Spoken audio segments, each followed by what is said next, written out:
Reka mbasuhuze mwese abadukurikiye. Iyi ni Soko Media nk'uko mubimenyereye, ngiye turi kumwe na Elisa Tuyishimire. Reka rero uyu munsi twinjire muri iki kiganiro tuganira ku mikoreshereze myiza y'amagambo akomoka ku ngirwanshinga ti. Abantu benshi bakunze kwitiranya bagakoresha aya magambo nabi mu buryo budahura. Mu Kinyarwanda tugira ingirwanshinga enye arizo ti, cyo, cya na te. Gusa uyu munsi iyo nshaka kwibandaho ni ti. Abantu benshi bakunze kwibeshya kuri iyi ngirwanshinga aho bagenda bashyiraho ngenga zidahura n'amagambo baba barimo barakoresha. Urugero, ukumva umuntu aravuze ngo ndamubwira ati genda uzagaruke ejo. Urumva hano harimo ikosa aho kuri ndamubwira ati yari kuvuga ngo ndamubwira nti, kuko urumva ari kwivuga ariko we uri kuvuga ni ngenga ya mbere. Ubwo rero ngenga ya mbere irangwa n'akarango ka na. Noneho wakongeraho iyo ti akaba yari kuvuga ngo ndamubwira nti, ariko usanga abantu benshi bafite ikosa nk'iri, akavuga ngo ndamubwira ati tuzajyane. Ibi bikwiye guhinduka. Rero tugiye kureba uko iyi ti igenda igendana na buri ngenga kugira ngo n'umuntu wese wagendaga abicurikiranya abimenye. Ngenga ya mbere y'ubumwe, umuntu aravuga ngo ndavuga nti, ugafata iyo na ugateranyaho ti. Ibi birumvikana. Ubwo kuba umuntu yavuga ngo ndamubwira ati, ayo ni amakosa, ubwo ntibizongere.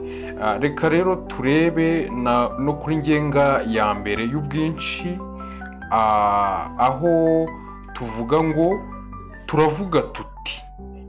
Urumva iyo tu ugateranyaho ti, nibyo bitanga tuti. Ibi nabyo birumvikana. Amakosa abantu bagenda bakora ngo turavuga ati tuzagende ejo, oya, ibi nabyo sibyo. Ubwo ngire ngo naha turi kumvikana cyane.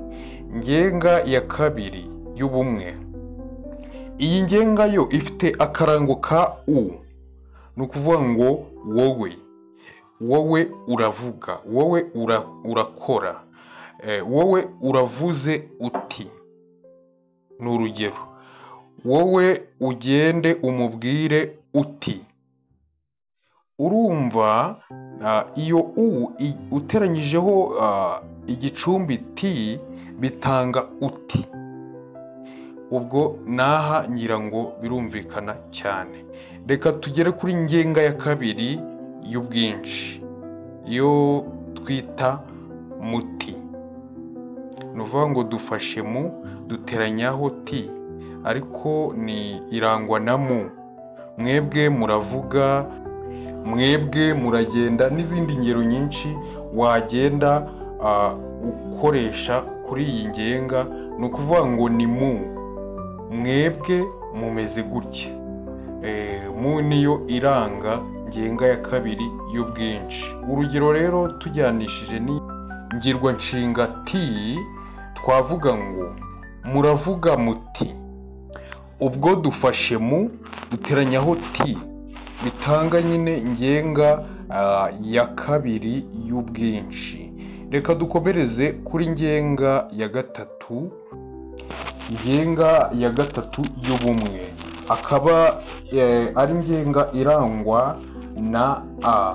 Aravuze ati. Ni ukuvuga ngo ufata a ugateranyaho ti.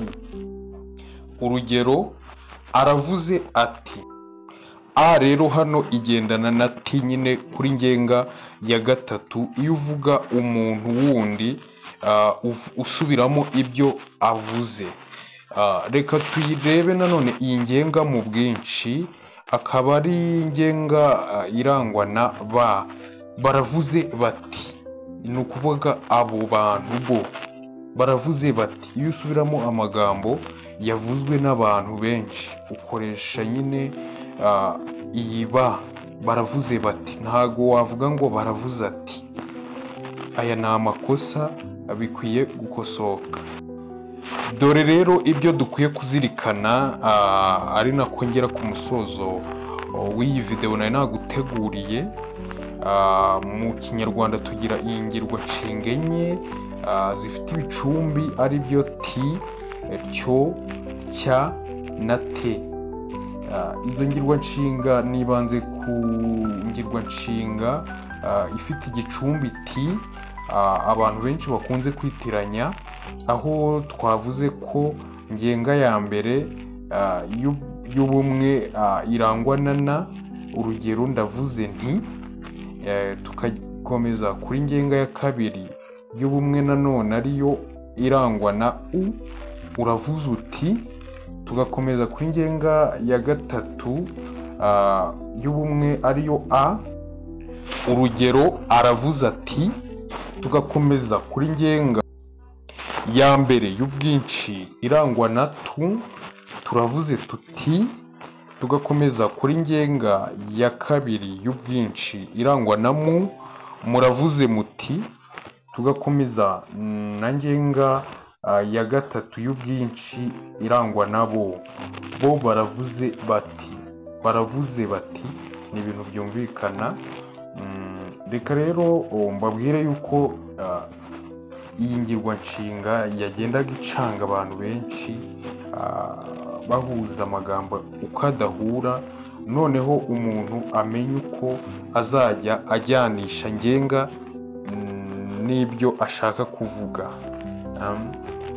Umuntu ativugiye uko ashaka, waba warize utarize, ibi ni ibintu bisaba kubishyiraho umwete n'umutima bigakosoka. Ntabwo ari ibintu bigoye cyane. Mu mivugire yacu ya buri munsi dukwiye gusigasira ururimi rwacu rw'ikinyarwanda. Ndabakunda cyane rero. Iyi ni Soko Media. Niba utari wakora subscribe niwo mwanya ngo uyikore. Niba like, share, comment, byose ni mwe bakunzi bacu, kandi inkunga yanyu rwose turayishimye. Ntako bisa kugira abagukurikirana bishimira n'ibintu ukora. Ndabashimiye cyane rero. Reka dukomeze tujye tubana mu biganiro byacu bya buri munsi, bigenda bigira icyo bitwigisha n'icyo bidusigira.